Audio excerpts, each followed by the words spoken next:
આપણે ઉપનિષદની પારાયણ જેને આપણે વિરામ આપેલો હતો, પુનઃ એ દોરને આપણે સાંધી રહેલા છીએ. કઠોપનિષદ પારાયણનો આપણે લાભ લઈ રહેલા હતા. ભારત વર્ષનો એક નાનકડો આ ગ્રંથ, જેની અંદર યમરાજા નચિકેતાને આધ્યાત્મિક જ્ઞાન આપી રહેલા છે, પરંતુ એવા સુંદર ઉપદેશના વચનો આપે છે કે જેના દ્વારા સમગ્ર ભારત વર્ષની પ્રજા લાભાન્વિત થઈ રહેલી છે. હજારો વર્ષથી ભારત વર્ષમાં આ ગ્રંથ ગવાતો આવેલો છે અને એ ગ્રંથની અંદર રહેલી જે વાતો, એનાથી હજારો લાખો લોકોએ પોતાના જીવનને ઘડેલું છે, મઠારેલું છે, મંડારેલું છે. એ વાત આપણે આગળ વધારીએ એની પહેલાં નચિકેતાને અંતિમ જે વરદાન આપ્યું, એ વરદાનની અંદર એવું કહ્યું કે મને તમે અગ્નિ વિદ્યા શીખવાડો, અગ્નિ વિદ્યાનું જ્ઞાન આપો. એ જ્ઞાન પણ આપ્યું. અને છેલ્લા વરદાનની અંદર હવે નચિકેતા આત્માનું જ્ઞાન માગે છે. યમરાજા એને આત્મવિદ્યા, આત્મજ્ઞાન સંભળાવી રહેલા છે. અને જીવનનો સાર જ એ ગણાય કે જેના દ્વારા આપણને આત્માનું જ્ઞાન થાય, પરમાત્માનું જ્ઞાન થાય.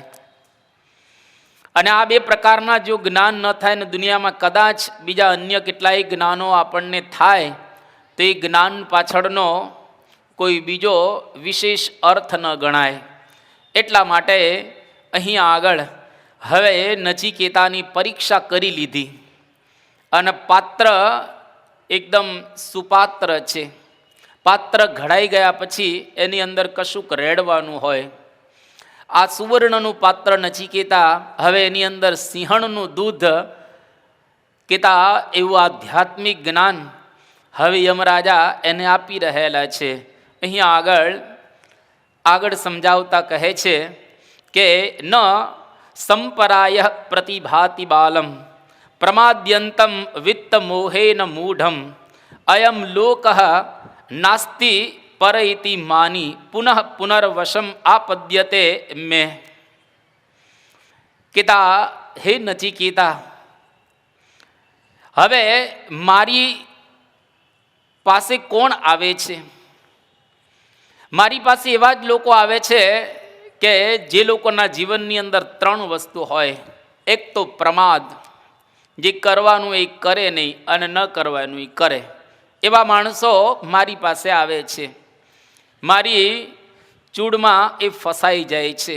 બીજા, ધનના મોહથી વિવેક શૂન્ય બની ગયેલા, જેને બહુ જ પૈસો હોય, ધન સંપત્તિ જેની પાસે બહુ જ હોય, એ માણસો પણ યમરાજાની પાસે જાય કે તા ભગવાનની આરાધના ન કરે એટલે એને યમ સદન જોવાનું થાય.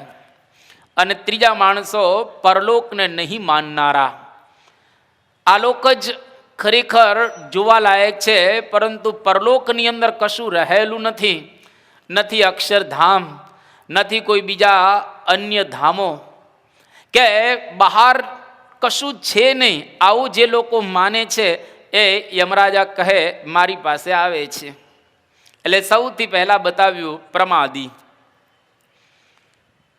ધીરે ધીરે આપણા જીવનની અંદર જો જાગૃતિ ન હોય તો ખરેખર પ્રમાદ આવી જાય. પ્રમાદ એટલે કરવાનું ન કરીએ અને ન કરવાનું આપણાથી થઈ જાય. અને જ્યારે ન કરવાનું થઈ જાય એ વખતે આપણને પસ્તાવો પણ થાય. એટલે જીવનમાં પ્રમાદ ક્યારેય સેવોની મહાભારતમાં એવી વાત કરવામાં આવી કે પ્રમાદમ વૈ મૃત્યુમ અહમ બ્રવીમી. એટલે કે પ્રમાદ સાક્ષાત મૃત્યુ રહેલું છે. ભગવાન બુદ્ધ પોતાના ભિક્ષુઓને જ્યારે ઉપદેશ આપતા હતા ત્યારે એક વખત એવો ઉપદેશ આપ્યો, ન પ્રમાદે ન સંવસે. હે ભિક્ષુઓ, તમે બધા પ્રમાદથી ન રહેજો કંઈક ઉદ્યમ કરજો, કંઈક કાર્ય કરજો, અને જો પ્રમાદ સેવશો તો તમે અધ્યાત્મ માર્ગમાં કશું પ્રાપ્ત નહીં કરી શકો. એટલા માટે સંસ્કૃતમાં એક સુભાષિતમાં કહેવામાં આવ્યું કે આલસ્યમ હિ મનુષ્યાણામ શરીરસ્થો મહાન રિપુઃ નાસ્ત્યુદ્યમ સમો બંધો યમ કૃત્વા નાવસીદતિ. આલસ્યમ હિ મનુષ્યાણામ શરીરસ્થ મહાન રિપુઃ. આ શરીરની અંદર ઘણા બધા શત્રુઓ રહેલા છે, પરંતુ એમાં સૌથી જો મોટો કોઈ શત્રુ હોય તો આળસ. એના જેવો બીજો કોઈ શત્રુ રહેલો નથી. અને ઉદ્યમ સમાન કોઈ બંધુ નથી, ભાઈ નથી, સગો નથી. એટલા માટે જો ઉદ્યમ કરીએ તો ક્યારેય ખેદ ન થાય, અને જો બેઠા રહીએ તો એનું ભાગ્ય બેઠું રહે. કશું મેળવ્યા વિના કંઈ થતું નથી. કશું કર્યા વિના કંઈ આગળ વધી શકાય એમ નથી. દરેકનું મૂલ ચૂકવવું જ પડે. તમારે જેવું બનવું હોય એનું મૂલ ચૂકવ્યા વિના ક્યારેય એ બનાતું નથી. તમારે ડૉક્ટર બનવું હોય તો મહેનત કરવી પડે. તમારે એન્જિનિયર બનવું હોય તો મહેનત કરવી પડે. તમારે સારા હીરાના વેપારી બનવું હોય તો એના માટે પુરુષાર્થ કરવો પડે. તમારે કરોડો રૂપિયા કમાવા હોય તો એના માટે મહેનત કરવી પડે. પરંતુ તમે મહેનત ન કરો અને એવો વિચાર કરો કે મને પૈસા મળી જશે, એમ પૈસા મળતા નથી. એમ મફતમાં કશું પ્રાપ્ત થતું હોતું નથી. એટલા માટે મહેનત કર્યા વિના કોઈ દિવસ કોઈ વ્યક્તિ કોઈ માર્ગમાં આગળ વધી શકતી નથી. એટલા માટે અહીંયા આગળ કહે છે કે આળસ મોટામાં મોટો શત્રુ રહેલો છે. એટલે નિષ્કુળાનંદ સ્વામી પોતાના કાવ્યની અંદર બહુ સુંદર એક વાત કરે છે કે રેવું નહીં ગાફલ ગમાર રે, કે રેવું નહીં ગાફલ ગમાર. માલ અતોલ મળે, જ્યારે તોલી ન શકાય એવો માલ મળ્યો હોય અને ગાફલતા રાખીએ, ગમારપણું રાખીએ તો એના દ્વારા માલ મળેલો છે એનો ઉપયોગ કર્યો ન ગણાય. તમારા ખિસ્સામાં કરોડો રૂપિયા પડ્યા હોય અને તમે ભીખ માગો એ કેવું ગણાય? તમારા ઘરે મર્સિડીઝ અને રોલ્સ રોયસ કાર હોય અને તમે ચાલીને ક્યાંક જાઓ એ કેવું ગણાય? એનો મતલબ કે તમારી પાસે રહેલી વસ્તુનો તમને મહિમા નથી. છે વસ્તુ નજીક જ, પણ એને તમે ઓળખી શકતા નથી. એટલે ભગવાન આપણને પ્રાપ્ત થયા, એવા સંત મળ્યા, જે કોઈને ન મળી શકે એવો માલ મળ્યો. અને આવો માલ મળ્યા પછી ગાફલ અને ગમારપણું જો આપણે રાખીએ તો આ માર્ગમાં કશું આપણે મેળવી શકતા હોતા નથી. એટલા માટે નિષ્કુળાનંદ સ્વામીએ આ વાત આપણને કરેલી છે. જૂનાગઢની અંદર નાગરો બધા ગુણાતીતાનંદ સ્વામીના વખતમાં હતા. આ નાગરો બધા એવું વિચારતા હતા કે ગુણાતીતાનંદ સ્વામી ક્યાં અહીંથી જતા રહેવાના છે, એ તો અહીંયા આગળ જ રહેવાના છે ને. પણ ગુણાતીતાનંદ સ્વામીને આ વાતનો ખ્યાલ આવ્યો ત્યારે સ્વામી બોલ્યા કે નોકરો પડ્યો રહેશે, ધંધા પડ્યા રહેશે, અને આ સ્વામી ક્યાં રહેવાના છે. તો ગુણાતીતાનંદ સ્વામી ગયા પછી બધા જ નાગરોને પસ્તાવો થયો કે ગુણાતીતનો અમે લાભ ન લઈ શક્યા અને એની વાતોનો અમે મહિમા સમજી ન શક્યા. એટલા માટે લાભ લઈ લેવો. જીવન તો લાભ લેશું તોય જવાનું છે, અને લાભ નહીં લઈએ તો પણ જીવન તો એમને વ્યતીત થઈ જવાનું છે. અને એક વખત વ્યતીત થઈ ગયા પછી પાછું આપણને એ મળવાનું નથી. એટલે યોગીજી મહારાજ કહેતા કે જાગતાને પાડી અને ઊંઘતાને પાડો. દ્રષ્ટાંત જાણીતું છે એટલે વિસ્તાર નથી કરતા. નિષ્કુળાનંદ સ્વામીએ જેમ વાત કરી એમ દેવાનંદ સ્વામી પણ બોલ્યા કે આળસને અજ્ઞાન અતિશય કામ બગાડ્યું તારું. દેવાનંદ કહે દેખ વિચારી માન કયું તું મારું. દેવાનંદ સ્વામી કહ્યું કે આળસ અને અજ્ઞાન આપણું કામ બગાડી નાખે છે. બહુ જ્યારે વાતો સાંભળી તો એવું લાગે ઘણું થઈ ગયું, હવે વાતો ઘણી થઈ ગઈ. પણ ગુણાતીતાનંદ સ્વામી કહ્યું કે જ્યાં સુધી એવી સ્થિતિ ન થાય ત્યાં સુધી આ સાંભળ્યા જ રાખો. એકાદો શબ્દ કોઈક વખત લાગશે અને એમાં એવી જાગૃતિ આવી જશે. એટલે અહીંયા આગળ યમરાજા નચિકેતાને કહે છે કે જે લોકો આળસ રાખે છે એ બધા મારી પાસે આવે છે, કહેતા યમ સદને જાય છે. જે લોકો ઉદ્યમ કરે છે, જે લોકો પ્રમાદનો ત્યાગ કરીને કંઈક મહેનત કરે છે, એ ભગવાનની પાસે પહોંચી શકે છે. અને બીજી વાત કરે છે અહીંયા આગળ કે પરલોકને નહીં માનનારા, જે લોકો પરલોક જેવી કંઈક ઉપર વસ્તુ છે એનો સ્વીકાર નથી કરતા, એ પણ યમ સદને પહોંચે છે. અને ત્રીજા ધનની અંદર ફસાયેલા. ધનની અંદર ફસાયેલાની ઘણી વાતો આપણે પૂર્વે સાંભળી ચૂકેલા છીએ, એટલે વિષયને પણ આપણે અડતા નથી. પરંતુ પરલોકને જે નથી માનતા એ લોકો પણ યમરાજાના દરબારમાં જાય છે. ઘણા લોકો અત્યારના આ વિજ્ઞાનના યુગમાં જીવે છે, એટલે વાત કરે કે અમને બતાવો બસ. કારણ કે વિજ્ઞાનના યુગમાં બધું આંખથી જેટલું દેખાય એટલું જ લોકો સાચું માનતા હોય છે. પરંતુ જે દેખાય નહીં એને લોકો સાચું માનતા નથી. એટલા માટે ઘણી વખત આપણને એવું લાગે કે અમને તમે બતાવો.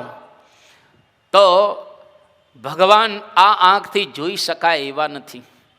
આ જ આંખમાં દિવ્યતા જો ભગવાન પૂરે તો ભગવાનના દર્શન થઈ શકે. અહીં બેઠા બેઠા જ ધામ દેખાય, ધામના ધણી દેખાય, અને એ મુક્ત મંડળ પણ દેખાય, અક્ષરધામની અંદર રહેલું અનંત કોટી બ્રહ્માંડોને પણ આપણે બધા જોઈ શકીએ, જો એવી દિવ્ય દ્રષ્ટિ આપણને પ્રાપ્ત થાય તો. એટલા માટે તો મહાભારતના યુદ્ધના મેદાનમાં ભગવાન કૃષ્ણચંદ્ર અર્જુનને કહે છે કે અર્જુન, નતુ મામ શક્ય છે દ્રષ્ટુમ અને નૈવ સ્વચક્ષુષા દિવ્યમ દદામી તે ચક્ષુ પશ્ય પાર્થ મેં યોગમેશ્વરમ. હે પાર્થ, જો તારે મને જોવો હોય, ખરેખર દિવ્ય રૂપ ધારણ કરેલો મારું વિરાટ સ્વરૂપ જો તારે જોવું હોય તો એના માટે દિવ્યમ દદામી તે ચક્ષુ હું તને દિવ્ય દ્રષ્ટિ આપું છું. કારણ કે તારી આ ચર્મ ચક્ષુ દ્વારા તને મારા દિવ્ય દર્શન નહીં થાય, વિરાટ સ્વરૂપ નહીં દેખાય.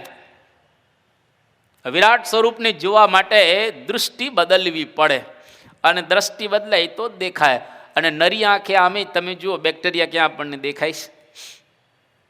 અમીબા એક કોષી પ્રાણી છે, એ પણ નરી આંખે તમે એને જોઈ ન શકો. માઇક્રોસ્કોપ કે તમારી પાસે ટેલિસ્કોપ કે આવા કોઈ યંત્ર હોય તો એના દ્વારા ઉપરનું અને આ સૂક્ષ્મ છે એને આપણે જોઈ શકીએ. દૂધમાં ઘી દેખાય છે તમને? ગમે તેટલો પ્રયત્ન કરો દૂધમાં ઘી જોવાનો, ઘી દેખાય? દેખાય જ નહીં. પણ એ જ દૂધમાં ઘી રહેલું છે ચોક્કસ, પણ દેખાતું નથી. પણ એ દેખાય ક્યારે કે એ દૂધને આપણે મેળવીએ, એની અંદર દહીં અથવા છાશ નાખીએ અને જામે, પછી એને વલોવવામાં આવે અને માખણ થાય, માખણને તાવવામાં આવે અને પછી એમાંથી આપણને ઘી મળે. ઘી દેખાય હતું દૂધમાં જ, પણ દેખાતું ન હતું. એને તાવ્યું, પ્રયત્ન કરીને કાઢ્યું તો એ દૂધની અંદર રહેલું ઘી એને આપણે જોઈ શક્યા. એમ હૃદયમાં ભગવાન છે જ, એને શોધવા જવાના નથી, શોધાયેલા જ છે. એને ખાલી અંદર ઊંડા ઉતરીને જોવાના છે. કેવી રીતે દેખાય? તો અહીંયા આગળ કહે છે કે પરલોકને આપણે જો માનીએ, એનો સ્વીકાર કરીએ કે ઉપર ભગવાન છે, ભલે મન દેખાતા નથી પણ છે ખરા. અમુક વસ્તુ અનુભવનો વિષય હોય અને અમુક વસ્તુ આંખથી દેખાતી હોય. સફરજનનો સ્વાદ દેખાય છે, એ અનુભવનો વિષય થઈ ગયો. તમે સફરજન ખાવ તો જ ખબર પડે કે આનો સ્વાદ કેવો છે. જો પેંડામાંય ગળપણ છે, પછી ખાંડમાંય ગળપણ છે, ગોળમાંય ગળપણ છે, શેરડીમાંય ગળપણ છે, અને કેરીમાંય ગળપણ છે. બધું ગળ્યું જ ગણાય ને. પણ કેરીનું ગળપણ અને ખાંડનું ગળપણ, ગોળનું ગળપણ અને શેરડીનું ગળપણ જુદું છે ને. એ ખાઈએ તો આપણને અનુભવનો. કોકને તમે કહો કે આ ખાંડ, તો કે ગળી, ગોળ તો કે ગળ્યો, શેરડી તો કે ગળી. હવે શબ્દ એક જ છે, પરંતુ એક શબ્દમાં વિવિધતા અંદર ગડપડમાં રહેલી છે. એ અનુભવનો વિષય થઈ ગયો. એ તમે કોઈને દેખાડી નથી શકતા, બતાવી નથી શકતા. એમ આધ્યાત્મિક માર્ગની અંદર ભગવાન છે, અનુભવનો વિષય છે. અને જેને જોયા હોય ભગવાન, એ ભગવાન આપણને બતાવી શકે. અને ખરેખર એના માટે જ આપણો જન્મ થયો છે. આ તો ધંધા આપણે કરીએ છીએ, અને કરવા પડે એટલે કરીએ છીએ. ધંધા કરવા પડે એટલે ધંધા કરીએ છીએ, બાકી ધંધા કરવા આવ્યા નથી આપણે. આ બહુ સમજવા જેવું છે. અમે તો ધંધા નથી કરતા, પણ તમારા માટે કહીએ છીએ કે ગ્રહસ્થ આશ્રમની અંદર તમે છો, ધંધો કરવો પડે એટલે કરો છો, પણ ધંધો કરવા આવ્યા નથી. આપણે આવ્યા છીએ ભગવાનને મેળવવા માટે. આ છોકરાઓ આવ્યા છે એના મેળવવા માટે, પેલા વડીલો બેઠા છે એ મેળવવા માટે આવ્યા છે, અને તમે એના માટે જ આવ્યા છો. આ આપણો મેઇન ઉદ્દેશ પૃથ્વી પરનો રહેલો છે. કોક વખત શંકા પડે ઉપર હશે કે નહીં, તો એ શંકાને ટાળી દેવી. અને ભલે શંકા આપણને રહ્યા કરે તો એ ધર્મ જ્ઞાન વૈરાગ્ય ને ભક્તિ કર્યા રાખવી. કોક વખત શંકા ટળી જશે. મધ્વ સંપ્રદાયની અંદર એક બહુ સુંદર ગ્રંથ છે, યુક્તિ મલ્લિકા નામનો. એ ગ્રંથની અંદર એવી વાત કરવામાં આવી કે સંદિગ્ધેપી પરલોકે કર્તવ્ય ધર્મ સંચય નાસ્તિ ચેત નાસ્તિ નો હાનિ અસ્તિ ચેત નાસ્તિકો હતઃ. કદાચ પરલોકમાં શંકા આપણને હોય કે હશે કે નહીં, તોય પણ ધર્મનો સંચય કર્યા રાખો, ભક્તિ કર્યા રાખવી, જ્ઞાન જીવનમાં સંપાદન કર્યા રાખવું. કારણ કે જો ઉપર હશે અને આપણે આ બધું કર્યું હશે તો ફાયદો થશે, અને ઉપર કદાચ નહીં હોય અને આ બધું કર્યું હશે તો નુકસાન તો જવાનું જ નથી ને. ધર્મ પાળવાથી નુકસાન શું જવાનું છે? ફાયદો જ થવાનો છે. જ્ઞાન સંપાદન કર્યું હશે તો નુકસાન તો જવાનું છે જ નહીં. એટલા માટે હોય કે ન હોય એની ચિંતા છોડી અને ધર્મ જ્ઞાન વૈરાગ્ય ને ભક્તિનો સંચય કર્યા રાખો.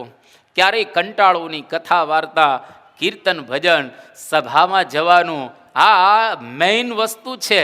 જેટલું ધંધામાં ધ્યાન આપીએ છીએ એના કરતાં થોડું વધારામાં ધ્યાન આપવું. એનો મતલબ એવો નથી કે કારખાને જતા બંધ થઈ જાઓ. તમે કારખાને જજો, કંઈ વાંધો નહીં. અત્યારે આ દિવાળીનો મહિનો ચાલે છે ને, અત્યારે આ દિવાળીનો મહિનો ચાલે છે, એટલે જરા લાંબે સુધી બધા કારખાનાઓ ચાલુ રહેતા હશે અને સવારનું વહેલું શરૂ થઈ જાય. એટલે આ મહિનાની અંદર જરા વિશેષ આપણને કામ કરવાનું રહે. કરવું, ચોક્કસ કરવું, પણ આ કામ પહેલું કરવું. કારણ કે કોક દિવસ અહીંયા આગળ આપણને એક જાગૃતિ આવશે તો આપણું એક મોટું કામ થઈ જશે, અને મર્યા પછી કશું જ કંઈ થઈ શકવાનું નથી. આપણા હમણાં જયંતિભાઈ પેલા વૈદ્ય, હવે આ બુધવારે અહીંયા આગળ આવ્યા હતા સુરત, અને આપણા સંતોને જે કંઈ કોઈ બીમાર સંતો હોય એને જોવા માટે આવ્યા હતા. બહુ સારા વૈદ છે. અને એના સમાચાર આવ્યા 2-4 દિવસ પહેલાં કે એમનો દીકરો, હવેનો દીકરો પરદેશનું બધું સંભાળતો હતો. પરદેશથી કોઈના ફોન આવે ને જે કંઈ સલાહ આપવાની હોય એ બધી સલાહ છોકરો આપે. હવે આ સ્કૂટર ઉપર કે બાઇક ઉપર જતો હશે છોકરો, અને રસ્તામાં સ્કૂલની નાની નાની બાળાઓ, છોકરીઓ ઉતરી આડી, એને લઈ અને આ છોકરાએ જરા વ્યવસ્થિત રીતે એને બચાવવા માટે પોતાનું સ્કૂટર કે બાઇક આમ કર્યું અને પડી ગયો રોડ ઉપર. એને માથામાં વાગ્યું ભયંકર રીતે, અને બ્રેન હેમરેજ થયો, અને હોસ્પિટલની અંદર એને લઈ ગયા, અને ત્યાં 2 દિવસમાં એ ધામમાં પહોંચી ગયો. અહીંયા આગળ જયંતિભાઈ જ્યારે આવ્યા ત્યારે અમને બધા સંતોને કહેતા કે મારા દીકરાએ બધું સંભાળી લીધું છે અને બહુ સરસ રીતે હોશિયાર થઈ ગયો છે. હવે મારે ચિંતા જ મટી ગઈ. પરદેશના બધા જ કોલ કહેતા ફોન એ જ સંભાળે, અને કમ્પ્યુટરાઇઝ અમે બધું કરી નાખ્યું છે, બધાને ફોન ઉપર જ સલાહ આપી દે. હવે એ કરતો કરતો જો નીકળી જતો રહ્યો. જેટલું એને આધ્યાત્મિક જ્ઞાન પ્રાપ્ત કર્યું હશે એટલું એનું થયું, બાકી આ કંઈ કામ ન આવે, પૂરું થઈ ગયું. આ કંઈ કામ આવ્યું નહીં.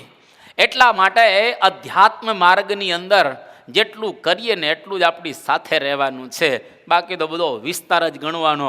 રોડપતિ હરખા ગણાય ને કરોડપતિ. એટલા માટે કબર તમે જુઓ સરખી બધાની છે. સ્મશાનમાં બધાને ભેગા થવાનું છે. સ્મશાનમાં એક સાથે જ બધા હુવે છે.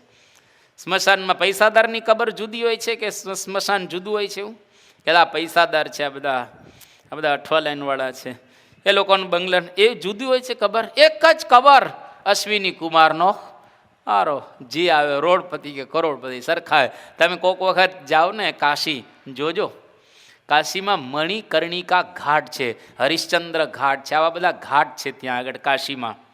અને ઘાટ ઉપર મડદાની આમ લાઈન હોય, એક પછી એક મડદાઓ આવ્યા જ રાખે, આવ્યા 20-20, 25-25 કે 10-10, 15-15 મડદાઓ એક સાથે આમ બળતા હોય, અગ્નિ દાહ એને લાગતો હોય, અને ત્યાંથી આમ તમે પસાર થતા હો, એ પ્રકારની તમને સુગંધ વગેરે આવે, ત્યારે એક ક્ષણ તો એવું થઈ જાય કે બસ આટલી જિંદગી નાની છે, આટલી જ નાની જિંદગી, મરી જવાનું. એટલા માટે એક કવિએ બહુ સરસ કે બેફામ બહુ થાકી જવાનું, પરંતુ આ જીવનો રસ્તો ફક્ત ઘરથી કબર સુધીનો છે. થાકી ગયા. વચ્ચે પેલો કૂતરો માલિકની સાથે જ આવતો હતો, પણ મેઇન રસ્તા ઉપર કૂતરો માલિકની સાથે જ ચાલ્યા. હવે કૂતરાને શું, ઓલા કોઈ કૂતરું હોય કે બીજું તું જે આમ આડા રસ્તે આમ જઈને પાછો આવી જાય, આમ આડા રસ્તે જઈને પાછો આવે. અને ઘરે આવ્યો કૂતરો થાકી ગયો હતો. માલિકને કોઈએ કહ્યું કે તમે ન થાકે ને તમારો કૂતરો થાક્યો, બાકી કૂતરા ન થાકે. એ કે આ કૂતરો એવો હતો જેને એકે આડો માર્ગ છોડ્યો ન હતો. એમ આપણે થાકી જઈએ, આડા માર્ગ એકે છોડીએ નહીં, થાકી જઈએ. એટલા માટે આડા માર્ગ બધા જેટલા હોય એટલા બંધ કરી અને હાઈવે પકડી લેવો. હાઈવે પકડી લઈએ તો ક્યારેય થાક ન લાગે. એટલા માટે આ અધ્યાત્મ માર્ગ હાઈવે છે. અને સાથે થોડું થોડું કરવું, એવું નથી કે હાવ છોડી દઉં. સંસારમાં કરવું, પણ બુદ્ધિથી જો તમે કરો તો થોડાકમાં વધારે પતી જાય છે. અને બુદ્ધિથી ન કરે, આ એમ્બ્રોડરીની દશા બગાડી નાખ્યો કાઠિયાવાડીઓએ, બસા બગાડી નાખી. કારણ કે ભણેલા ઓછું થોડુંક, એટલે કોઈક માણસ કે 50 રૂપિયામાં હું તમને આ કરી આપ, કે હું 40માં કરી આપીશ, હું 40માં. હવે પેલા વેપારીઓ બધા હોશિયાર હોય ને, મારવાડી, સિંધી અને પંજાબી, એ લોકો જોયે કે ઓલો 50માં 40માં કરે, કે આપો આને, મહિનો ચાલે એટલે બધા ભાવ નીચે આવી જાય ને, બધાને કરવું જ પડે અનુમાન, મહિનો કે અથવા 1-2 લોટ મળે એટલે તરત. તમે જો કોઈ મારવાડીએ મશીન નથી નાખ્યું, કોઈ પંજાબી કે સિંધીએ એમ્બ્રોડરીનું મશીન મૂક્યું નથી. એને ખબર છે કે અમે મૂકીશું ને તો મોંઘું પડે એવું છે, આ લોકો મજૂરો પાસે ન કરાવીએ, આપણે આ લોકોની પાસે ન કરાવીએ એટલે માલ એ ખાય અને મજૂરી આપણે કરીએ. એનું કારણ ઓછું, આ છે ને ઓછું છે, એ લોકો વધારે છે. એટલે આને ડેવલપ કરવું, આમ આને બુદ્ધિને ડેવલપ કરવી. અને એને જો ડેવલપ કરતો એ લોકો તરત, હમણાં જે એસોસિએશન થાય બધા જ મશીનવાળાનું, અને માલ કરો બંધ હમણાં 2 મહિના, ઓલા હમણાં સીધા તમને ફટાક ભાવ ઉપર ચડાવી દેશે એકદમ ઉપર. અને એ લોકોને તમે ગરજ કરાવો, એ લોકોની ગરજ થવી જોઈએ કે ભાઈ અમારો માલ તમે 55 કે 55 નહીં 57 રૂપિયા આપવો હોય તો આપ, નહીતર નહીં. કે ભાઈ સબ લોને 57 આપીશું, જાઓ તમને. એટલે એને કહેવાય બૌદ્ધિક રીતે કરેલું કામ. અત્યારે બધા જ મજૂરી કરે છે. મશીન લાવે, મશીન લાવ્યા પછી 1-2 મહિના મશીન ચલાવે, પછી ખોટના ધંધા થાય એટલે મશીનને આપી દે. 2 લાખમાં ખોટ ખાઈને અને પૈસા કોકના ઉછીના લીધા હોય 4 લાખ, બીજાએ 4 લાખ રોક્યા હોય, 8 લાખનું મશીન લીધું હોય, અને પછી 1-1 લાખની ખોટ થાય, અને પાછા હીરાના કારખાનામાં હીરા ઘસવા ગોઠવાઈ જાય. બસ 1-1 લાખનું દેવું મશીનમાં કરી, 1.5-1.5 લાખનું, અને પાછા હીરા. 1-2 ની કેટલાય પ્રસંગો અમારી પાસે આવી ગયા. એટલે હું આ તમને કહું છું, એટલે ધંધા કરો બુદ્ધિથી, મેં મજૂરી ન કરો કોઈ દિવસ. કોઈ પણ ફિલ્ડમાં તમે હો, એ મજૂરી ન કરો, બુદ્ધિથી કામ કરો. અને બુદ્ધિ જે લોકોની અત્યારનો યુગ જ બુદ્ધિનો છે. અને પહેલાંના વખતમાં મજૂરી કરતા એ ગયો જમાનો, એ જમાનો પૂરો થઈ ગયો. અરે 1000 વર્ષ પહેલાં બુદ્ધિનો યુગ શરૂ થઈ ગયો છે. અને એ 1000 વર્ષ પહેલાંનું કામ અત્યારે તમે આ દોરા તોડો છો. દોરા તોડાય નહીં, દોરા તોડાવાય. દોરા તોડાય નહીં કોઈ દિવસ, દોરા તોડાવાય. એ આ કહેવાય હોય. એટલે એ વાપરવાનું. એટલા માટે ઓછામાં વધારે પતવું જોઈએ. અને હીરામાં પડ્યા હીરાની દશા બગાડની. હે કેટલી પાર્ટીઓ ઉઠી ગઈ. માન હવે થોડું સારું થયું છે, એટલે કચરપટ્ટી બધું નીકળી ગયું. જે કચરપટ્ટી હતી એ બધી નીકળી ગઈ. અને હવે જે કંઈ બધા ટકી રહેવા હોય એવા 25% ધંધો કરી નાખ્યો હીરામાં. હવે 75% એ નીકળી ગયા બધા જે હતા એ. કારણ કે ટોળું આવે ને, કોઈ પણ લે એટલે તરત જ ટોળું કે આને લીધું ને મશીન લો આપણે, હાને લીધું. હવે ખબર ન પડે કે ભાઈ આ મશીન 8 લાખનું આવે છે, તમે કોકનું ભાડે રાખો છો, તમે મજૂરો રાખ્યા છે, વ્યાજ તમારે ચડવાનું છે. આ બધું કેટલી કોઈ ગણતરી જ કરતા નથી. ઓલાને 50,000 મળે છે ને મને 50,000 મળશે. ભાઈ એને ગણતરી કરીને મશીનમાં 50,000 મળે છે અને તું એમનેમ લાવ્યો છે, તને કઈ રીતે મળશે? એમને આવીને તરત જ એ તો ઓફિસમાં કે સ્વામી કામ છે, એટલે આપણે એમ કે શું કામ હશે, કંઈક ઉદ્ઘાટન કરાવવાનું હશે કે કંઈક કરાવવાનું હશે એ કામ. અને એટલો ખુશાલ થતો આવતો એનો ઓફિસમાં કે સ્વામી નક્કી કરી નાખ્યું. શું નક્કી કરી નાખ્યું? આપણે એમ કે લગ્નનું નક્કી કર્યું હોય કે, પણ નક્કી કરી નાખ્યો કે શું, તો કે એમ્બ્રોઇડરીનું મશીન લેવાનું છે. પૈસા તો મળે છે 1.5%. પૈસા તો 1.5% મળે છે, વાંધો નથી આવતો. હવે આ બધું જ કરી અને કેટલી મુશ્કેલી સર્જાય. એટલા માટે આ ઉપનિષદો આપણને કેટલી વાત કરે છે સરસ રીતે કે બુદ્ધિપૂર્વક બે માર્ગની અંદર માણસ જો પ્રવર્તે તો એ પ્રાપ્ત કરી શકતો હોય છે. અને બુદ્ધિ ન હોય એટલા માટે આને ભણાવજો. હવે તમે ન ભણ્યા તો કંઈ વાંધો નહીં, આ લોકોને વ્યવસ્થિત ભણાવજો, જેથી કરી અને આ લોકોને એમ્બ્રોઇડરીના મશીનમાં કે હીરા ઘસવા ન પડે. અને એને ઓફિસમાં સીધું જવાનું હોય, કલમના ઘોદે પૈસા મળે એવું આના માટે તો કરજો. તમે ન કરી દો કંઈ વાંધો નહીં. હવે એટલા માટે છોકરાઓને ભણાવજો. પણ હવે પ્રશ્ન ત્યાંય પણ મુશ્કેલીવાળો થઈ ગયો છે કે તમે 7,000નો પગાર હોય અને હવે એને કઈ રીતે સ્કૂલમાં દાખલ કરવા? સ્કૂલના ખર્ચાઓ મોટા થઈ ગયા, ફીસ વધારે થઈ ગઈ, ટ્યુશનના મોટા ખર્ચા થઈ ગયા. હવે તમારા 7,000માં માન શાક પાંદડા આવે સરખા અને બાજરાનો જાડો રોટલો અથવા તો ઘઉંની જાડી રોટલી અને એ સામાન્ય ખાઈ શકાય એવી પરિસ્થિતિ થઈ ગઈ. ભાડે મકાનમાં રહેતા હોય 1,500-2,000 ભાડું જાય દૂધના. અરે આ તો ડુંગળી 22 રૂપિયાની થઈ ગઈ. આપણે તો કોઈ ખાતા નથી, પણ ડુંગળીના ભાવ 22 રૂપિયા થઈ ગયા. બીજાની તો ક્યાં વાત રહી. ખાંડના અને ચોખાના આસમાને ભાવ ચડે. 100 રૂપિયાની દાળ થઈ ગઈ. ક્યાંથી ખાવું? એ આવા નાના પગારમાં ક્યાંથી પૂરું થાય? એટલા માટે જે લોકો પૈસાદાર છે, પૈસાદાર બની ગયા, કારણ કે એ લોકોની પાસે બુદ્ધિથી બિઝનેસ કરેલો છે, એટલે એને કોઈ પૈસા નથી. ક્યાં મૂકવા એ પ્રશ્ન છે લોકોની પાસે, કારણ કે આવક ફૂલ થઈ ગઈ. ક્યાં મૂકવા એને પ્રશ્ન થઈ ગયેલો છે. એટલા માટે દરેક માર્ગની અંદર આ અગત્યનું છે. એક પગલું વિચારીને ભર્યા રાખો. અને જો વિચારીને આપણે ભર્યા રાખશો તો ખરેખર કંઈક ને કંઈક આપણે આપણા જીવનની અંદર એ પ્રાપ્ત કરી શકીશું. એટલા માટે અહીંયા આગળ નચિકેતાને આ વાત સમજાવે છે કે નચિકેતા, ભગવાન અનુભવનો વિષય છે. એ કદાચ આંખ દ્વારા દેખાય નહીં તોય પણ સમજો કે ભગવાન રહેલા છે. અને એના માટે આગળ કહે છે કે શ્રવણાય અપી બહુભીર યો ન લભ્ય શૃણવંતોપી બહવઃ યમ ન વિદ્યુઃ આશ્ચર્યો વક્તા કુશલોસ્ય લબ્ધા આશ્ચર્યો જ્ઞાતા કુશલાનુશિષ્ટ. હે નચિકેતા, પરમાત્મ તત્વ વિષયક શ્રવણ પણ દુર્લભ છે. ભગવાનની વાતો સાંભળવીને એ પણ દુર્લભ છે. તમે જો સવારના 8 વાગ્યાથી રાતના 9-10 વાગ્યા સુધી તમે ભગવાનની કેટલી વાતો સાંભળો છો.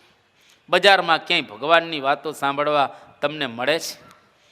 કારખાનાઓની અંદર તમે જશો તો ત્યાં તમને પિક્ચરોના ગીતો સાંભળવા મળશે. યુવાન છોકરાઓ જે વાતો કરે છે એ વાતો એકદમ અભદ્ર વાતો તમને સાંભળવા મળશે. ભગવાનની વાતો ક્યાં? એ દુર્લભ છે સાંભળવીએ.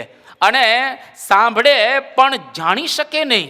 ભગવાનની વાત સાંભળ્યા પછી પણ એને જાણવું એ એનાથી નહીં અઘરું રહેલું છે. એ મહાન વિષય રહેલો છે.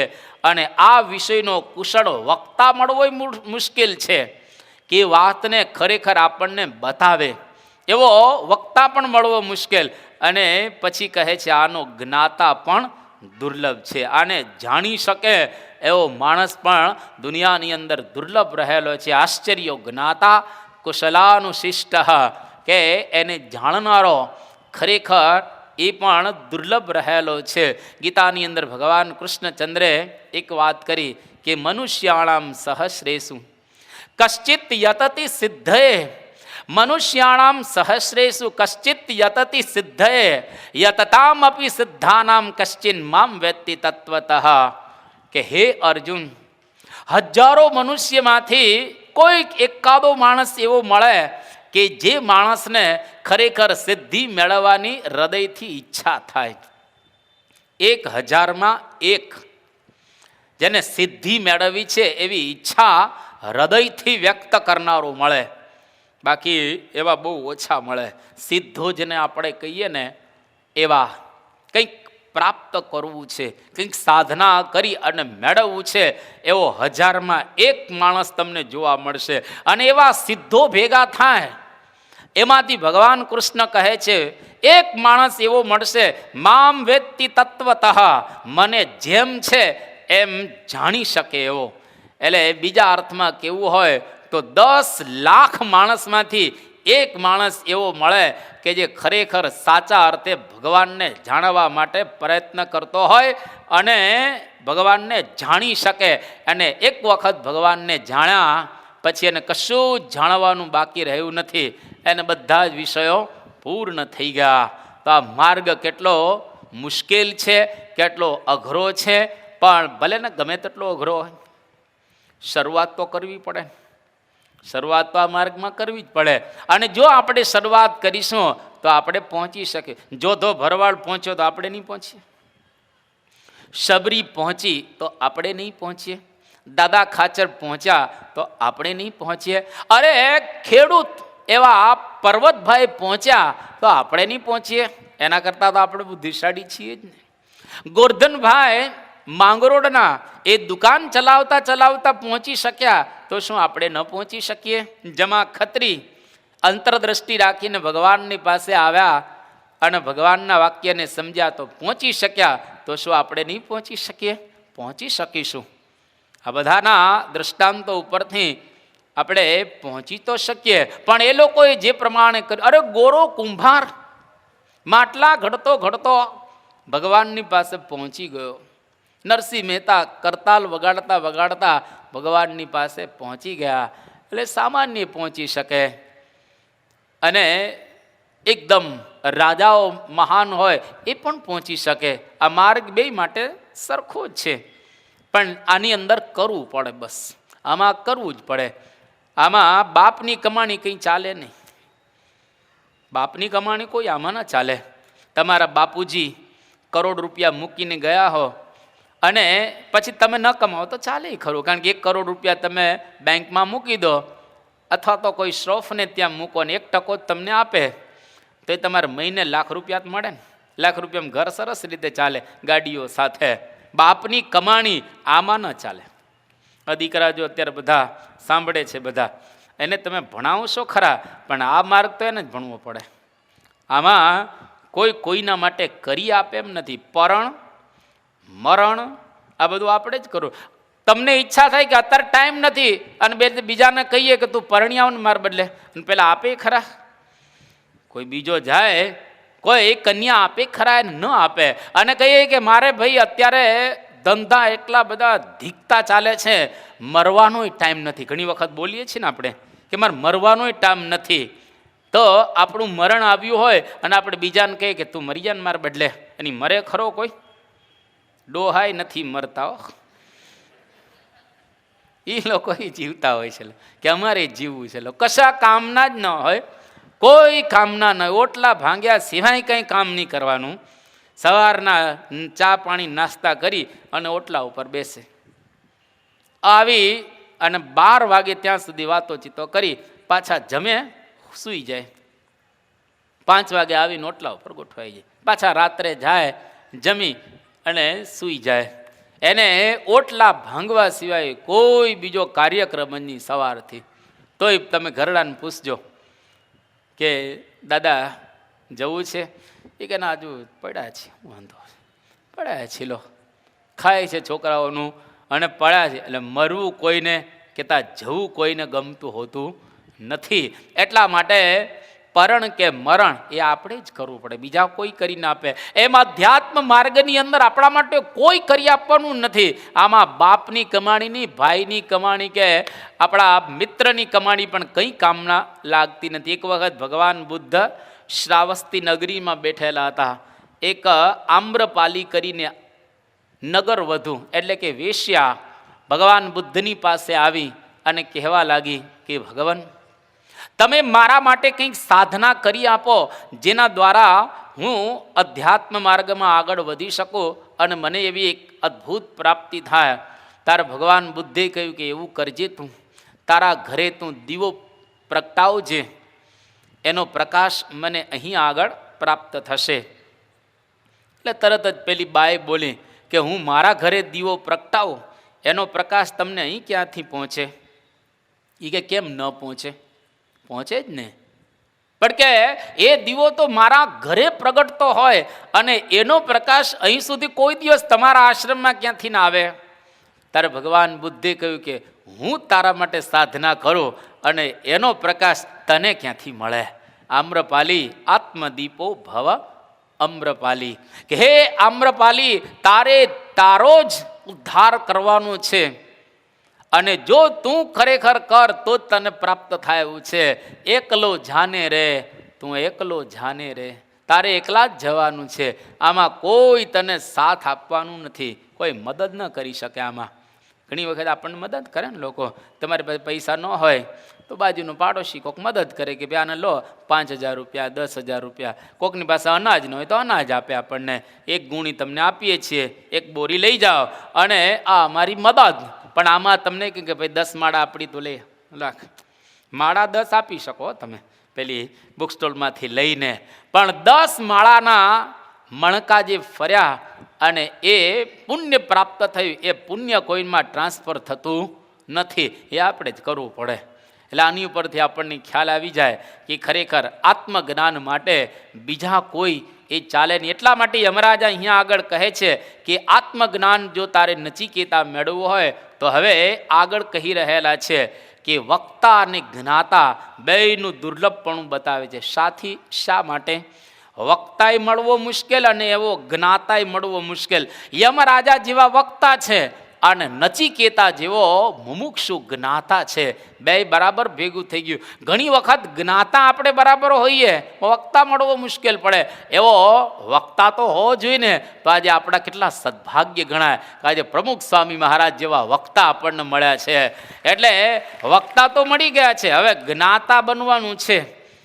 વક્તા મળ્યા પછી જ્ઞાતા આપણે, અને જો બે લોઢા ગરમ હોય તો જ સાંધો બાજે, બે ગરમ હોય તો જ સાંધો બાજતો હોય છે.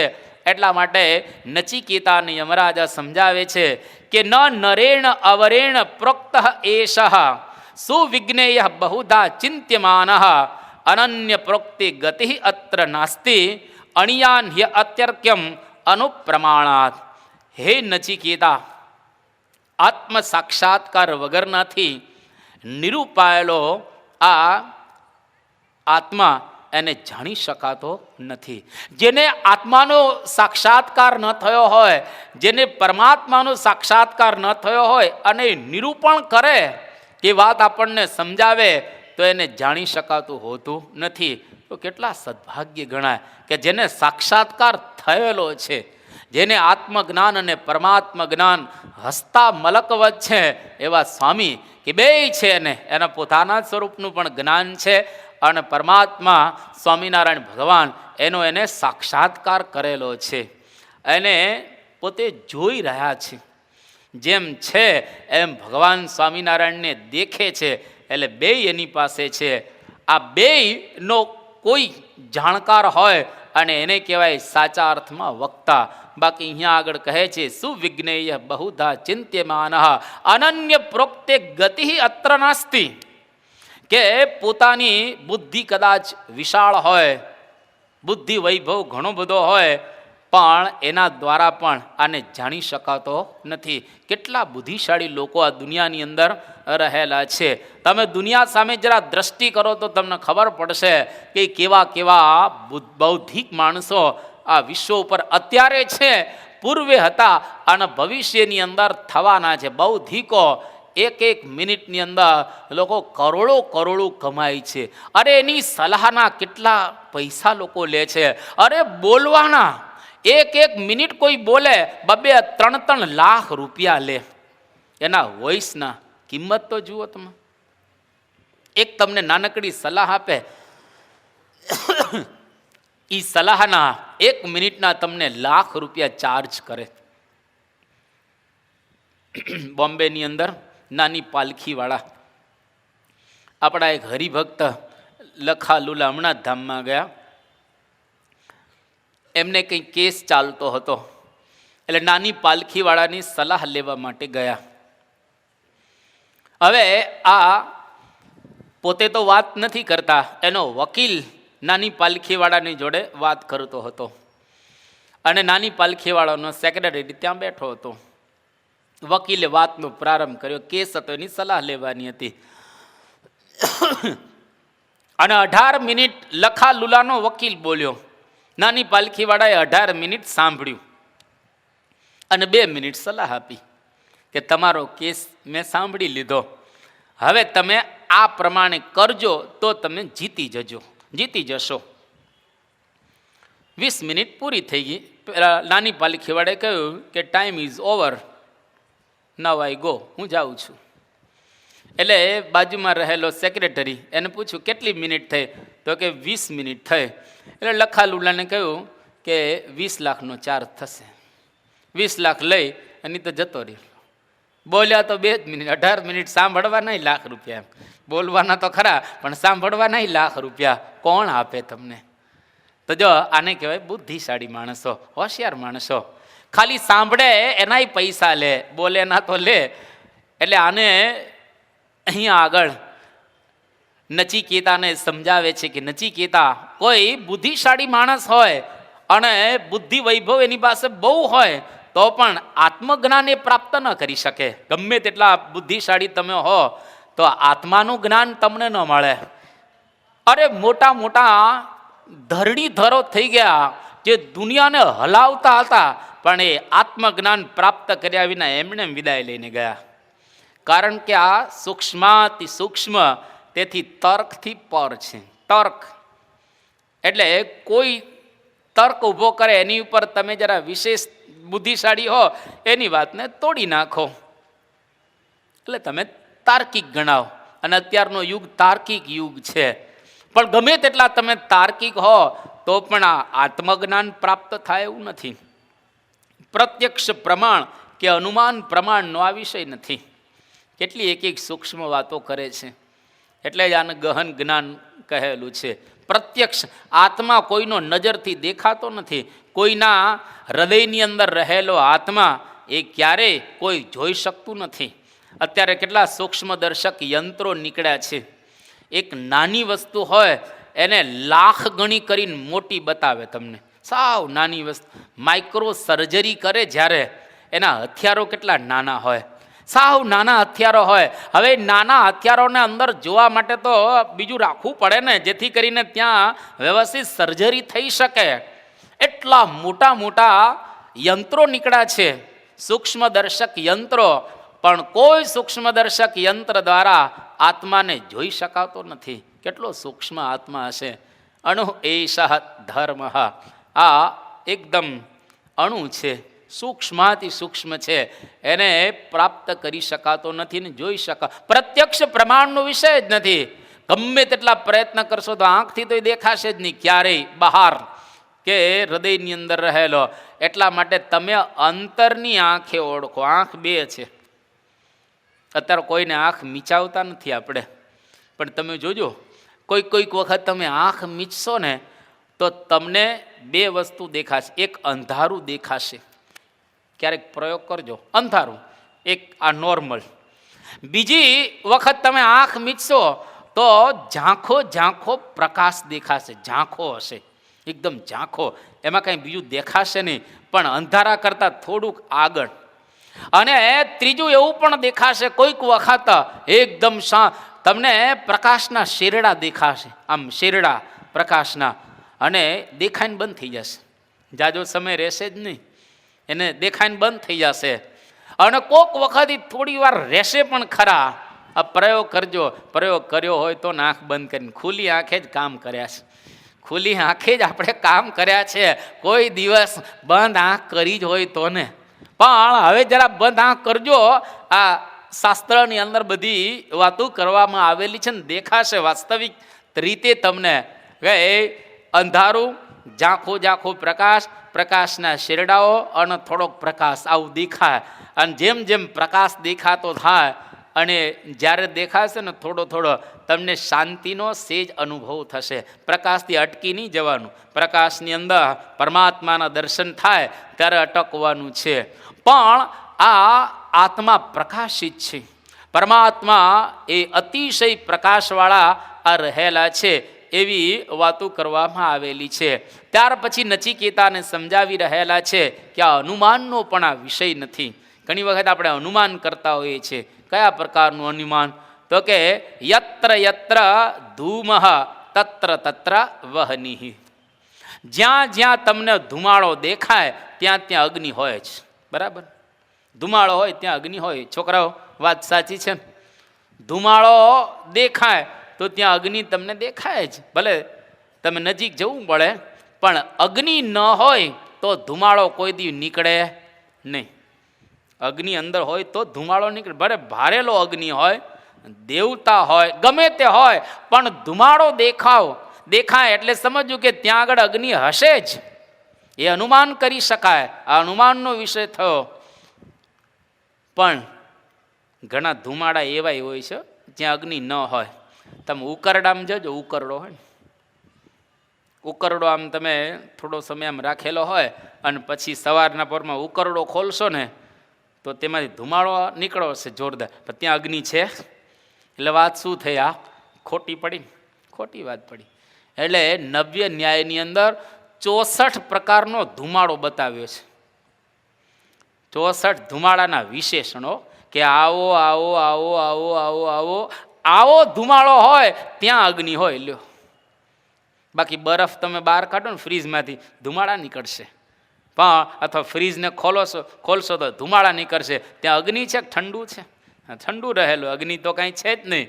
તો આ વાત ખોટી પડી.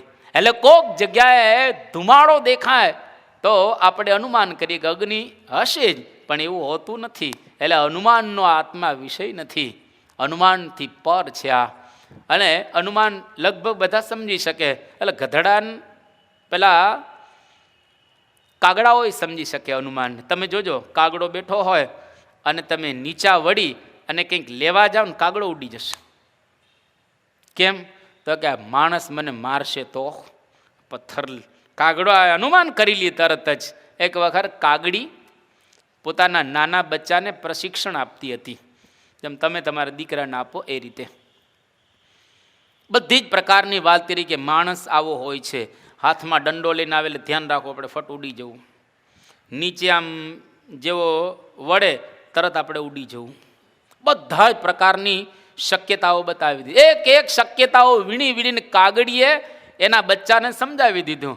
પછી એના બચ્ચાએ એની માને પ્રશ્ન પૂછ્યો કે માં, તમે બધી આટલી બધી મને વાતો કરી, હું બધું સમજી ગયો, પણ હવે હું તમને એ પ્રશ્ન પૂછું છું કે માણસ હાથમાં જ પથ્થરો સંતાડીને લાવ્યો હોય તો? એટલે કાગડી પોતાના બચ્ચાને કે બેટા હવે તું પીએચડી થઈ ગયો, હવે તને ભણાવવાનો રહ્યો ને, હવે જા ઉડી જા, એમ કરીને પછી એને વિદાય આપી દીધી. તો જો કાગડા એ સમજે છે કે આવું આવું જ્યાં હોય ત્યાં માણસ આપણને મારે.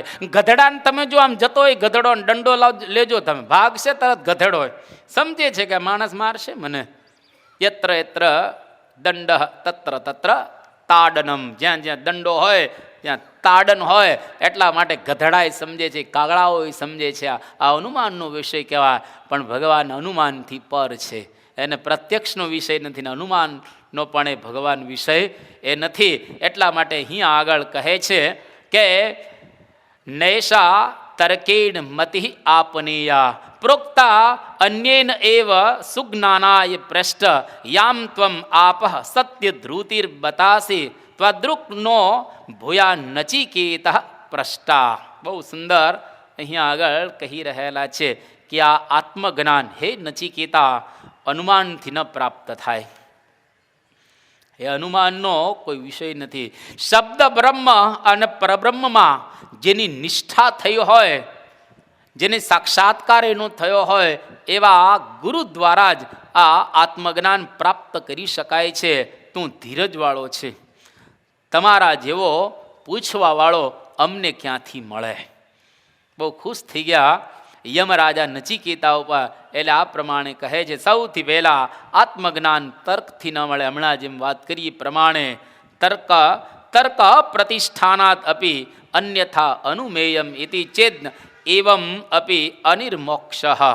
આ બ્રહ્મસૂત્રની અંદર 2 સૂત્ર બતાવવામાં આવ્યા છે કે આત્મજ્ઞાન કે પરમાત્માનું જ્ઞાન એ તર્કનો વિષય રહેલો નથી. તર્કો પ્રતિષ્ઠા શ્રુતયો વિભિન્ના નૈકો મુનિર્યસ્ય વચ પ્રમાણમ ધર્મસ્ય તત્વમ નિહિતમ ગુહાયામ મહાજનોએન ગત સપંથા. આ તર્કોનો વિષય આત્મજ્ઞાન કે પરમાત્માનું જ્ઞાન નથી, પણ ગુરુ દ્વારા એ પ્રાપ્ત કરી શકાય. તસ્માદ ગુરુમ પ્રપદ્યિત. એટલા માટે એવા ગુરુને શોધવા જોઈએ. એટલે આપણા તો આજે ભાગ્ય ખુલી ગયા છે ને એવા ગુરુ આપણને મળી ગયા છે. એટલે આપણે ક્યાંય શોધવા જવાનું નથી, હવે પ્રયત્ન આપણે કરવાનો છે. એક વખત પ્રમુખ સ્વામી મહારાજ ન્યુયોર્કની અંદર હતા. 1994નો આ પ્રસંગ રહેલો છે. એલેની અંદરથી બધા હરિભક્તો ન્યુયોર્કમાં સ્વામીના દર્શન કરવા માટે આવ્યા. હવે ન્યુયોર્ક અને એલે વચ્ચે ઘણું બધું અંતર છે, લગભગ ફ્લાઇટમાં 6 કલાક થાય, બહુ લાંબુ અંતર છે. ના બધા હરિભક્તો બાપાના દર્શન માટે આવ્યા. એટલે વિવેક સાગર સ્વામી બાપાના બધા હરિભક્તોની ઓળખાણ કરાવે છે કે બાપા આ બધા જ હરિભક્તો ફ્લાઇટમાં એલેથી કે ત્યાં લોસ એન્જલસથી અહીંયા આગળ ન્યુયોર્ક આપના દર્શન કરવા માટે આવ્યા, બહુ દૂરથી આપના દર્શન કરવા માટે આવ્યા. ત્યારે સ્વામી બાપા બોલ્યા કે અમે આવ્યા છીએ ને અક્ષરધામથી, આ લોકો તો એલેથી આવ્યા, અમે અક્ષરધામથી આવ્યા, જ્યાંથી લાખ મણ લોઢાનો ગોળો પડતો મૂકો વાયુના લેરખે ઘસાતો ઘસાતો રજ ભેડું રજ થઈ જાય એટલું દૂર સુદૂર અક્ષરધામ છે. ત્યાંથી પ્રમુખ સ્વામી મહારાજ જેવા સત્પુરુષ આ લોકમાં આપણા માટે આવ્યા છે. એટલે સ્વામી કે અમે અક્ષરધામમાંથી એ આવ્યા છીએ. તો અક્ષરધામનાથી આવેલા પુરુષ જેને પરબ્રહ્મ અને બ્રહ્મ બંનેનો સાક્ષાત્કાર હોય એના થકી આત્મજ્ઞાન પ્રાપ્ત કરી શકાય. નિષ્ણાત ગુરુ હોવો જોઈએ, પાકો ગુરુ નિષ્ણાત બરાબર, એમાં જરાય આ ઘૂપાછું ન ચાલે, એમાં ક્યારેય કોમ્પ્રોમાઇઝ નહીં. ક્યાં ચલાવી લેવા એમાં ચલાવી લેવાય. ધારો કે સાયકલમાં એકાદો સ્ક્રૂ ન હોય તો સાયકલને ચલાવવા વાંધો આવે? કંઈ વાંધો નહીં. રોડ ઉપર કદાચ કોઈક જગ્યાએ સાયકલ બંધ પડી જાય, ઉપર નીચે ઉતરાય ચાલવા માંડી જશું. હવે તમારી બાઇકમાં કદાચ 1-2 સ્ક્રૂ ઢીલા હોય પેલા વ્હીલના, અને કદાચ તમે ચલાવો તો વ્હીલ નીકળી જાય તો તરત જ બાઇક છે મૂંધું પડી જાય, બહુમાં બહુ તો તમને ફ્રેક્ચર થાય કે વાગે ને એવું કંઈક થોડુંક થાય, પણ મરી ન જવાય. કારણ કે ઢીલું પડી જાય તમારું બાઇક તો એ તમને પહેલાં વ્હીલ હલવા તો મને થડ થડ થડ થાય, પછી એમ તરત બહાર નીકળે ને તરત તમે બંધ કરી દો એટલે એમાં વાંધો ના આવે. પણ પ્લેનની અંદર એકાદો સ્ક્રૂ ઢીલો હોય અને પેલો પાયલોટ કે ના ના ચાલશે વાંધો નહીં, હવે ઉપર કોઈ ત્યાં આગળ બીજો સ્ક્રૂ ઢીલો પડે એ ત્યાં ટાઈટ કરી શકાય, બહાર નીકળાય પ્લેનની બહાર? ત્યાં ક્યાં સ્ક્રૂ લગાડવું, ક્યાં સ્ક્રૂ ડ્રાઈવરથી એને ટાઈટ કરવો? ત્યાં એક વસ્તુ પણ ચલાવી ન લે, કારણ કે ઉપર હવે એક વખત પૃથ્વીનો સંબંધ પ્લેને છોડ્યો એટલે તમારા હાથથી બાજી બહાર જતી રહી, પતી ગયું. એટલે અંદરથી જ હવે જેટલું થઈ શકે એટલું થઈ શકે, બાકી ઉપર કાંઈ ન થાય, પછી ત્યાં હલાવીને કંઈ નહીં. એટલા માટે થોડા સમય પહેલાં એક પ્લેનની અંદર જે કોકપીટ છે એ કોકપીટની અંદર સર્કિટો બધી ખલાસ થઈ ગઈ.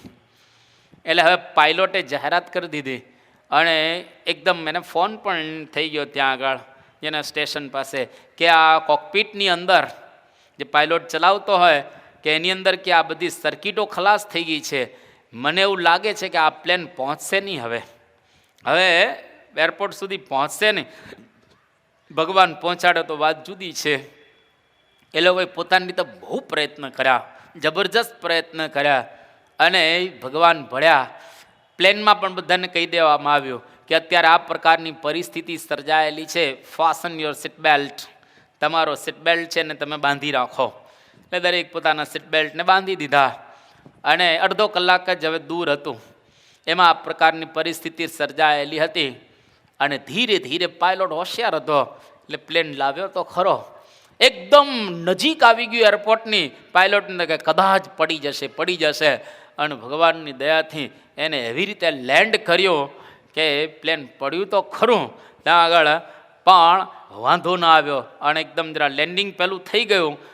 પણ પછી જેવું પ્લેન ત્યાં લેન્ડ થયું તરત આખા જે પ્લેનની જે કોકપીટ છે એ એકદમ બળી ગઈ, બધા બહાર નીકળી ગયા, વાંધો ન આવ્યો. પણ જો ત્યાં હવે આ તો અડધો કલાકનું જ અંતર હતું, પણ લંડનથી તમે નીકળાવો ઇન્ડિયા આવવા અને રસ્તામાં થાય તો શું કરું?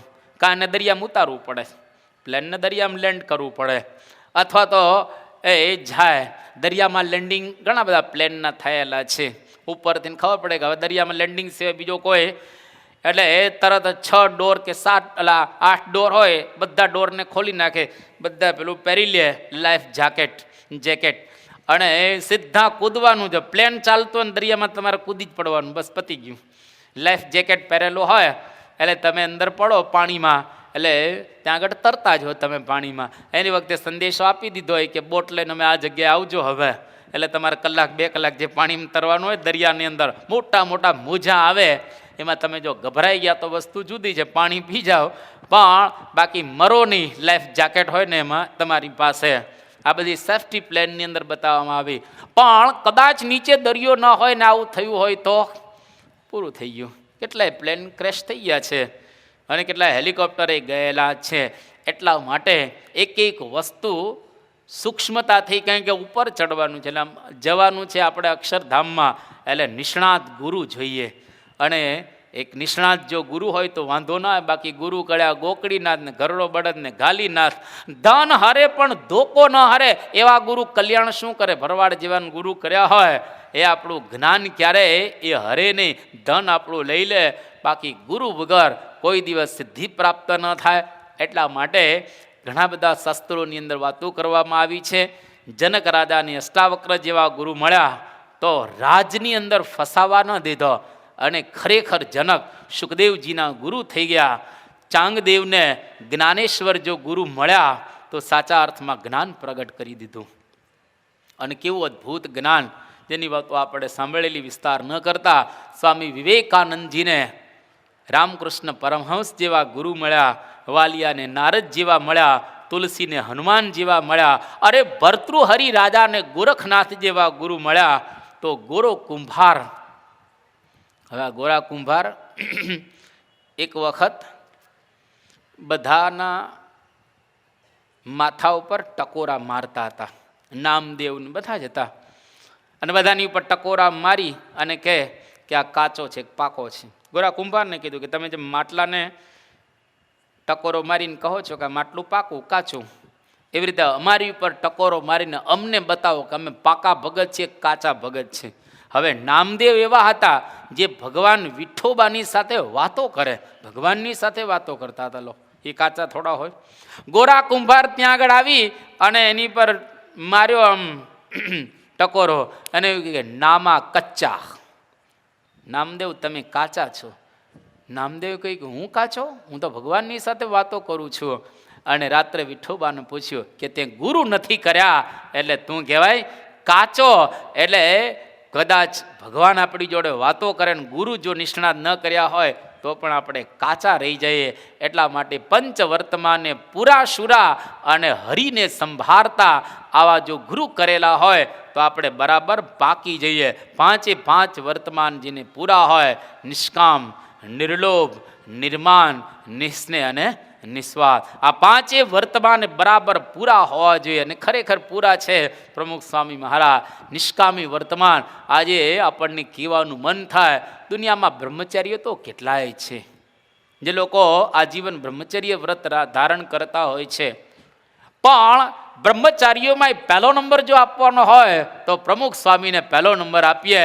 એવા નૈષ્ઠિક બ્રહ્મચારી, આજીવન બ્રહ્મચર્ય જેને ધારણ કરેલું છે એ સ્વામી બાપા લંડન મંદિર વખતે પેલો જે એક ત્યાંનો ધોળિયો સ્વામીને કહે છે કે તમે બ્રહ્મચર્ય કેટલા વર્ષથી રાખો છો? એટલે બાજુમાં સંત હતા, એમને કહ્યું કે છેલ્લા 60 વર્ષથી પ્રમુખ સ્વામી મહારાજ બ્રહ્મચર્ય વ્રત ધારણ કરી રહેલા છે.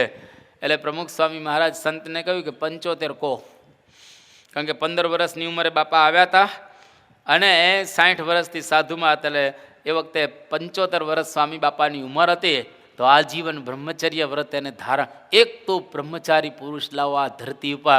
અરે દેવતાઓ બધા આકાશમાંથી એ સ્નાન કરે ને એની ચોટલીમાંથી જે બુંદ પડે ને પાણીના, દેવતાઓ અધ્ધર ઝીલે કે આવો બ્રહ્મચારી ક્યાંથી મળે પૃથ્વી ઉપર. એવા બ્રહ્મચારી પ્રમુખ સ્વામી મહારાજ છે, જેની ચોટલીમાંથી પાણી પડે ને દેવતાઓ ઝીલવા આવે. એ આપણા ગુરુ છે. કેવા નિર્માની ગુરુ છે. એ સુવર્ણ તુલા હોય કે જે તુલા હોય, હાથીની અંબાડી ઉપર બેઠા હોય કે ગમે ત્યાં હોય, પણ એકદમ નિર્માની, સંપૂર્ણ નિર્માની. દરેકને આ પ્રમાણે એ માન આપે અને એને કોઈ પણ પ્રકારનું માન નહીં. તમે જો નિર્લોભ પણ એવા, કોઈ પ્રકારનો લોભ હોય, પૈસા જ નથી રાખતા. પાંડુરંગ આઠવાલે ને પ્રમુખ સ્વામીને ખીસું જ નથી. ખીસું હોય તો પૈસા રાખે ને, એને ખીસું જ નથી. ક્યાંથી પૈસા એને રાખવાના હોય? અને આમે બાવો બેંકમાં ક્યારેય શોભે નહીં. બાવો કોઈ દિવસ બેંકમાં ન શોભે. એમ સંતોને બેંક બેલેન્સ ક્યારેય હોય નહીં. નિસ્નેહ એના કોઈ સગાવાલા પ્રત્યે એમને ક્યારેય મમતા નહીં. પોતાની માતા પ્રમુખ સ્વામી મહારાજના ગોંડલ આવ્યા અને ઉતારામાં ઉતારો લેવાનો હતો. 1.5 કલાક સુધી એ રખડ્યા, ત્યારે એનો ઉતારો મળ્યો પ્રમુખ સ્વામીના માતા. અને એટલે કદાચ તમને કોઈક વખત ઉતારો ન મળે તો દિવાળી બાને યાદ કરવા કે પ્રમુખ સ્વામીના માતાને 1.5 કલાક રખડવું પડે, તો આપણી તો ક્યાં વાત રહે. જેની આ સંસ્થા છે, જેના આટલા બધા સંતો છે, એની માતાને પણ 1.5 કલાક રખડવું પડ્યું ગોંડલમાં. અને પછી પ્રમુખ સ્વામી મહારાજને કહ્યું બાપા આજે દિવાળી બા આવ્યા હતા અને એમને ઉતારો લેવાનો હતો, પણ 1.5 કલાક રખડ્યા ત્યારે ઉતારો મળ્યો. એટલે પ્રમુખ સ્વામી મારે કે સમયામાં એવું જ હોય, સમયામાં એવું જ હોય બધું. એને એની માતાનું ઉપરાણું નથી લીધો. ત્યાં કોઈ સમજે છે કે નહીં? એને પગે લાગો, જેને દંડવત કરવા જોઈએ માતાને, અને તમે એને ઉતારો નથી આપતા. જો એને સગાવાલા પ્રત્યે કોઈ જાતનો સ્નેહ રહેલો નથી. કોઈ દિવસ ચાણસદને યાદ નથી કર્યું. ચાણસદના નકશા હોય ને, નકશા મંદિર બાંધવાના હતા, એ નકશા સામે જોતા નથી. ચાણસદની વાત જ નહીં. યોગીજી મહારાજ ધારી કે કઈ દિશામાં આવ્યું? યોગી બાપા કે હવે દિશા ખબર ન હોય, ધારીથી આવેલા હોય એને દિશા તો ખબર જ હોય ને. પણ યોગીજી મહારાજ આવા નિસ્પૃહી પુરુષ હતા. આજે સ્વામી બાપા એવા નિસ્પૃહી પુરુષ રહેલા છે. એને કોઈ જાતનો સ્નેહ નહીં અને નિસ્વાદ, કોઈ જાતનું ભગવાનની મૂર્તિ સિવાય કોઈ સ્વાદ જ નહીં. કેશોદ ગામની અંદર બાપા ભાખરી લાવ્યા બાપાના માટે. સરસ એમ ફૂલેલી ભાખરી હતી અને એ બાપાને આપી. સ્વામી કે ઠાકોરજીને ધરાવી? તો કે ના બાપા નથી ધરાવી. કે લઈ જાઓ પાછી. કાં નહીં ચાલે. ઠાકોરજી ન ધરાવી એ ભાખરી જોઈતી નથી. એડિસનની અંદર 1994માં ભાજીમાં મીઠું ભૂલી ગયા, ખાઈ ગયા બાપા, શાંતિ જમી ગયા. બાપા બોલ્યા નહીં. એ કે જે ખાશે ને ખબર પડશે, જે ખાશે ને ખબર પડશે કે આમ મીઠું નથી ને જોતું હશે તો એ નાખી લેશે.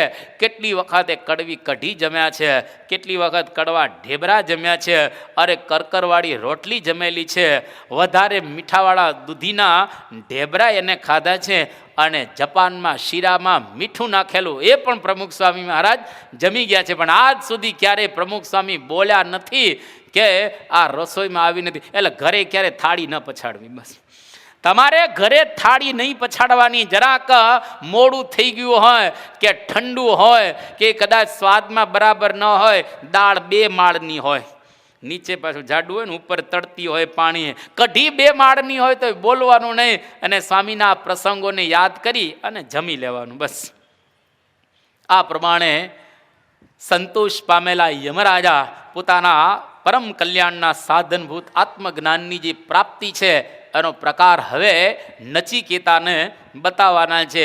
આ વર્ષની પારાયણ આપણે પૂર્ણ કરીએ છીએ.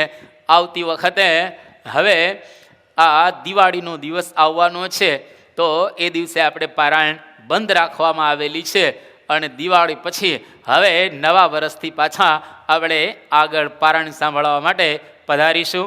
અને આપણા જીવનની અંદર આવું એક અદ્ભુત જ્ઞાન છે એ ખરેખર આપણે એને દ્રઢ કરી શકીએ. આપણા જીવનમાં 9 વર્ષ ખૂબ સારું જાય, બધા જ હરિભક્તો ખૂબ જ તને મને ને ધને વિશેષ સુખી થાય, બધાના ધંધા ખૂબ સારા ચાલે, નોકરી પણ ખૂબ સારી ચાલે.